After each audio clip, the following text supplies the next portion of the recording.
Art thou he who should come, or do we look for another? Jesus and John the Baptist had very little contact.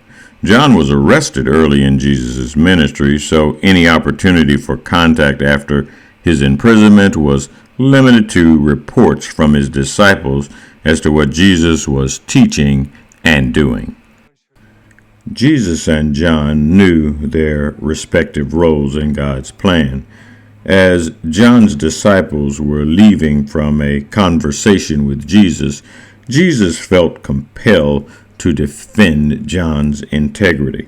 The crowd may have been shocked or amazed at what John had asked his disciples to inquire of Jesus, and so Jesus began with a series of questions to affirm that John was firm in his faith, not swaying in the wind as a reed in the breeze. Clearly, John was not like modern ministers who base their opinion theologically upon the popularity of an idea. John was, in fact, in jail because he had stood up against the corruption of the palace. So he wasn't living in luxury in the palace. He was in jail.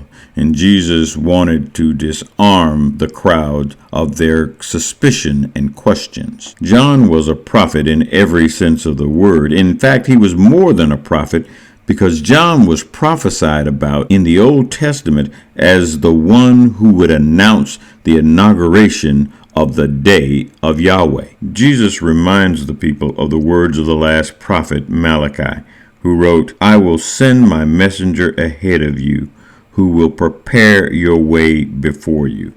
That messenger was John. There's something we need to note here.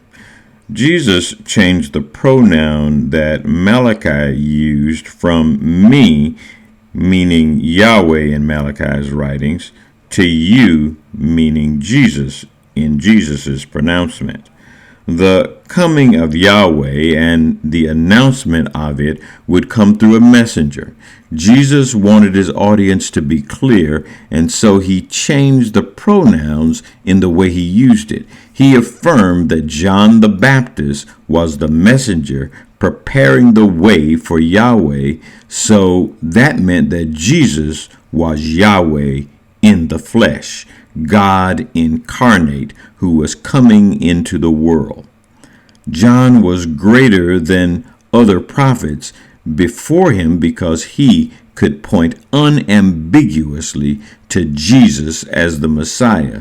But now that the new covenant had been inaugurated and Christ will die, rise, and ascend to heaven, the least in the kingdom has a greater witness than John. The most humble Christian has greater knowledge and a greater opportunity than John the Baptist had. But if we do nothing with that knowledge and opportunity, then the description just doesn't fit us. The religious establishment saw this Jesus as a novelty, a distraction, a fleeting moment in time. Jesus knew that his work would be a movement designed to save the world from sin. Through John the Baptist and immediately thereafter through Jesus, the message of the kingdom and the gospel was being proclaimed. Now, this was disturbing to Jewish religious leaders, and anything that caused a potential revolt disturbed Roman leaders. Thus, as the kingdom was advanced, the violent attacks on it increased. Jesus is referring back to Malachi now. Malachi said that the Lord is sending Elijah before the great and terrible day of the Lord as the messenger. Now, in the Gospel of John, chapter 1, verse 12, John the Baptist was asked if he was Elijah, and he said no. But Jesus is saying here, if you receive it, he is indeed Elijah.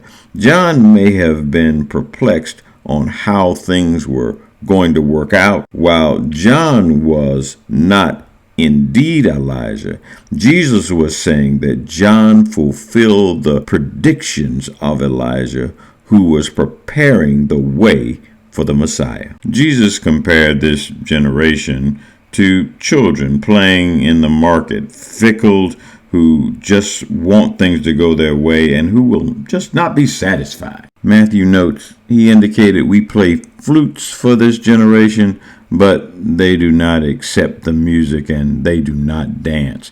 We mourn, but they do not lament. They were hardened in their efforts to reject the message.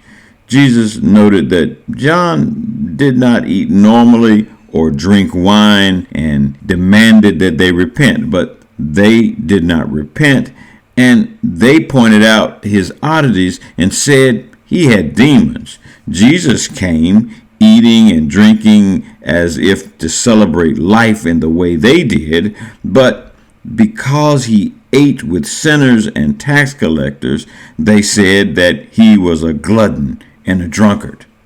Too often we fall into this Goldilocks trap of wanting our religion, our faith, our church, our sermons that are not too much of this and not too little of that, rather than show that we are seeking the real path to salvation in a real world with real challenges. That's the lesson for this week. Have a great week. Bye.